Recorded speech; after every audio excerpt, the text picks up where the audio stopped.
Hi everyone and welcome to another Doctor Who figure review by me, Mr. Badwell7, and today, as promised, I'm going to be reviewing the Enemies of the First Doctor set. Before we start the review, I'm going to show you the figures which I've got today. So here we've got the chase set. Decided not to get this set at first, but then changed my mind. So there it is.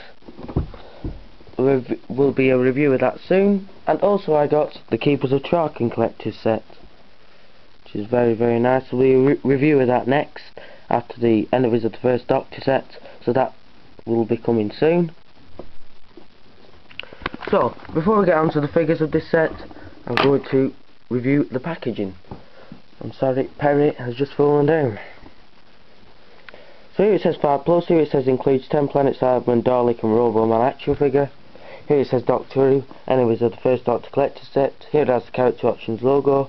Here it has the same as what it said on the front there. Here it's got pictures of all three that are in the set. Enemies of the First Doctor collector set, Character Options logo.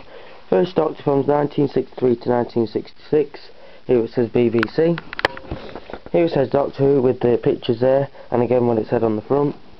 Then it says Doctor Who, the pictures, and again what it said on the front. And then we've got a fact file on each episode and each of the monsters. And here we have the bit where each Doctor's and what year they played the Doctor. So that is the packaging done. I'll just stand Perry back up. Sorry about this. There we go. So first of all, I'm just going to go into the 10 Planet Cybermen. Now it's a bit of a shame we see this figure again. We have seen it a few times now. We've seen it first in the Collect and Build Cybermen wave, and then again in the Tesco exclusive set. So it's a bit bad that we've got this again. So first at the top we can see this disc bit which comes out the side of his head there. And again we've got his face, which is done very nicely. I'm not going to go into too much detail on this figure, as there's many reviews of this on YouTube. Yeah, we've got the shoulder pads there, and then we've got these wires that are linking to the shoulders. Then we've got this bit here, the compartment bit, where we can see it's got black at the sides, then a big black bit in the middle, and then towards the bottom we've got these two buttons here, and then the dish. That is all connected to his body. Then if we go down to the legs there, nice and creased with lots of creases in them, and the black line down them, quite a few black lines actually. And then we've got the boots, which are done very nice and glossy. And then on the back we've got plenty more creases with more of the black lines. So now we have got the Dalek with the flame.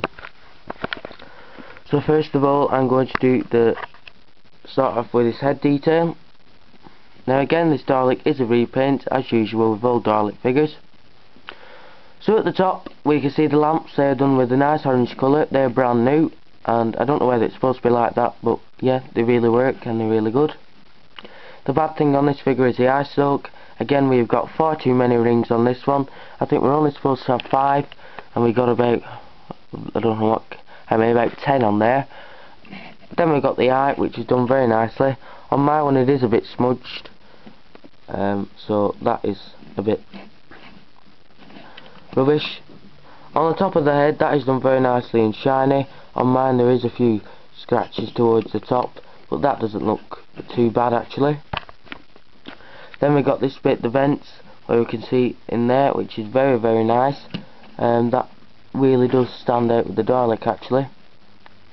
Then again we've got the the mesh, which runs all the way along, and the side, that is done very nicely with like bits of bolts and things on it. Then if we take a look at the gun arm, that is just usual for a Dalek gun arm. Then we've got the flame, which is removable. There it is. That is very, very nicely done. And I think this flame is different to the one in the chase set. We'll have to do that when I open the set up and have a look. To start without the flame on, we can see that that is nice, just normally. And then it's got a hole in there where you can put the flame in. The ball spheres are done very, very good on this one.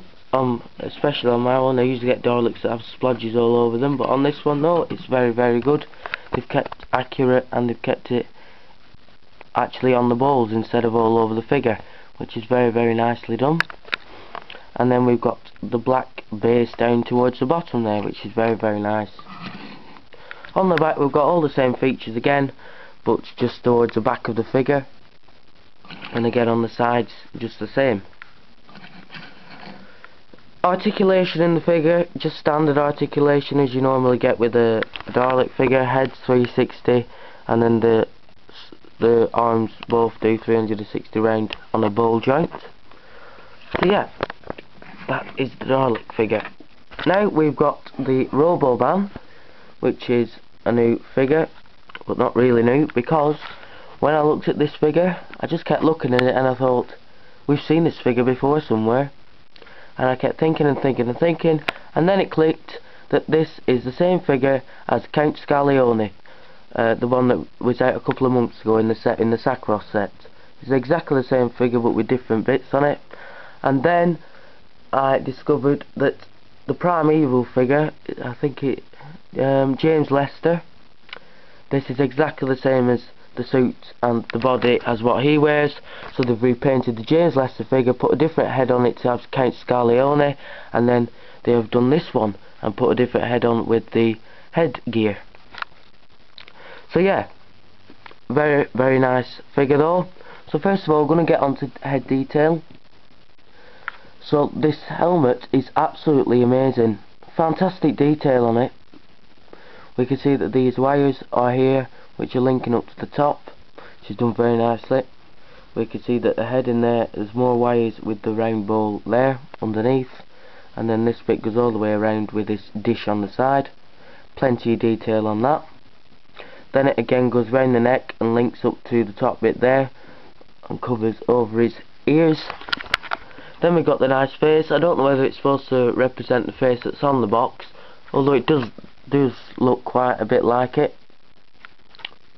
Then if we go down towards his over shirt, his jacket, we can see that that is done very nicely with bits of very nice coloured paint on it actually, and that has got a black wash on each side of the orange to make it look a bit old or dirty. But the sad thing, they've even left the handkerchief inside his pocket. Now I don't recall seeing this in the episode, so I don't know why they've put that on there. It's a bit of a stupid idea really, just to paint it over. They could have put a different colour on it just to make it stand out a bit better than just sticking a load of paint over the top of it. But oh well. Then we've got the two buttons here at the side, and then we've got the bit where the buttons link up. Then inside we've got the blue shirt, which is done very nicely. You've got the buttons that run down the side and the nice collar there. Then we can see these bits here. I'm not sure what they were actually for. I don't know whether it's just a pattern on the suit, maybe just ripped patches where he's ripped it and patched it back up again. Then if we look at the trousers, they're the same colours of the overcoat, again with a black wash to make it look dirty. And then the shoes are done with a black paint with again more wash over the top to make them look dirty as well. But exactly the same suit and sculpt as the Count Scarlione figure. Getting mixed up with the eyes, Scarlione, sorry. But yeah, so it's the same sculpt as the Count Scarlione figure, and yeah, but still highly recommend you get this set, even though we do see quite a few of the old figures. Just do articulation quick on this figure. The head can move from side to side a bit, but the helmet stops it from doing 360. Arms do a 360. They do a 360 at the biceps. They move up and down at the elbows. The hands can swivel a bit. Then they can bend at the top of the leg. They can bend at the knees. It can swivel at the waist a bit, and the shoes can't swivel because they're not on a joint. So overall, Enemies of the First Doctor set, very, very good set. If you want to army build figures and you want to get more and more, then this is a great set for you. But if you've got most of the figures and you don't want to get any more 10 Planet Cybermen or any more Daleks, then don't bother with this set, because you do get quite a few army builders, as I said, and we have got more of the old figures. But still a fantastic set, great addition to my collection. And yeah, so thanks for watching this review, everyone. I don't know whether this video will be uploaded today, might be uploaded tomorrow, but yeah, I shall see you again soon, and my next figure review will be of the Keepers of Traken collector's set. So thanks for watching, and I shall see you again soon.